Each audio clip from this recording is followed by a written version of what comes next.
Hey, what's up, y'all? It's your boy Mundo. Go ahead and like and subscribe.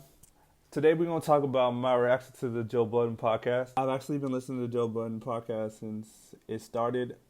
Back in the day, I think it was like 2015 or something.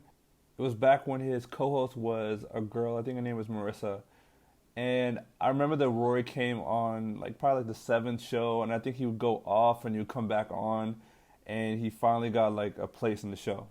I remember a turning point in the show was when Joe went viral for criticizing Drake's album Views in 2016, I think.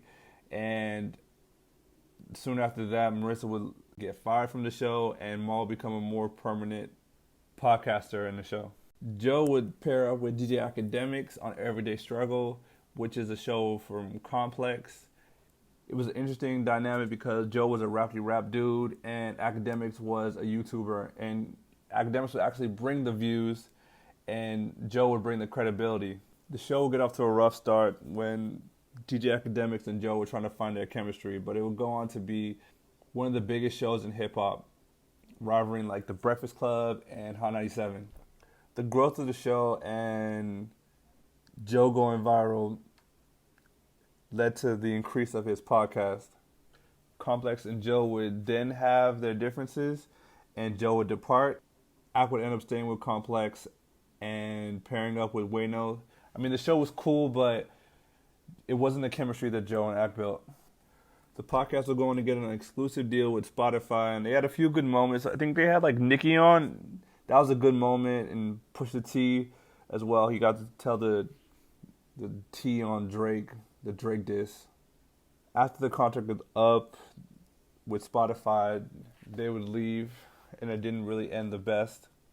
Fast forward, the podcast would not be the same. Chemistry would be a little off, and people seemed to be going through a little personal stuff, and Roy seemed a little bit disgruntled.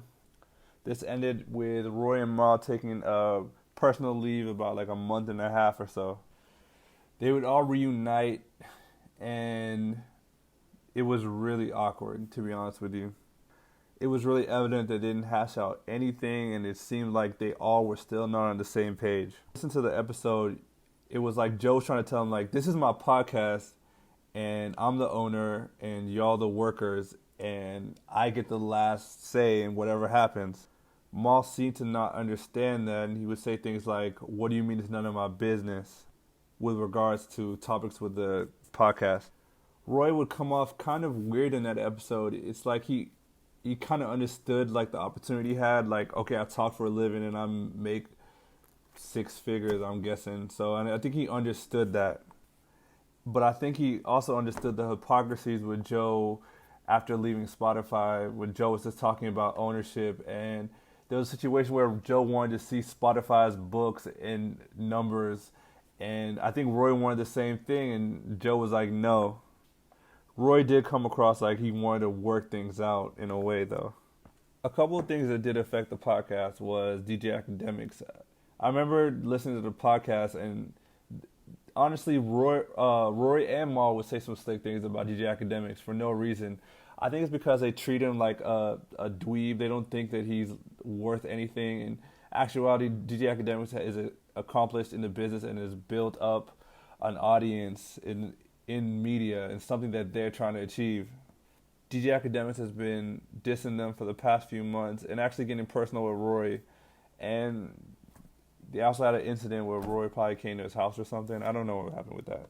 One of the biggest mistakes I think Roy and Maul made was their hiatus. Joe was able to put two fill-ins. I think their name was Ish and Ice, and they actually did a good job, and that kind of made Joe think that, okay, what is the worth of Roy and Maul? And it is actually a point, to be honest, Joe's famous and he's the face of the podcast. He doesn't need to be saying stuff that's really not PC. He needs two people that can give it up and say what's on their mind and be honest and straightforward. It just seemed like Roy and Maul have too many industry connects that they can't give it up the way they're supposed to. All in all, it's pretty sad. I see all their points of views.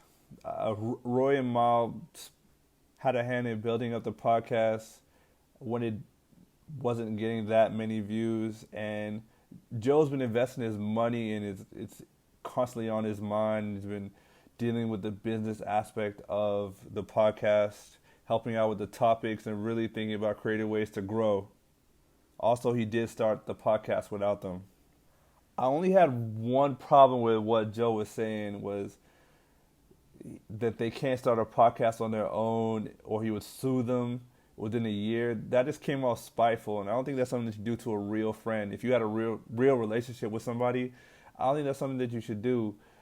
But I also don't know the details. I think maybe because Roy is like threatening litigation against him or something like that. So from the outside looking in, it does look really bad. I mean, I think I'm a little different though, so I might be wrong. If I break up with a girl, she can go on a date Drake for all I care, the Saudi prince. I mean, if it's over with, it's over with in my mind. You can go be happy. I don't care at all. Sad day in hip hop. Wonder what's next for the podcast. Comment and let me know. I'm out.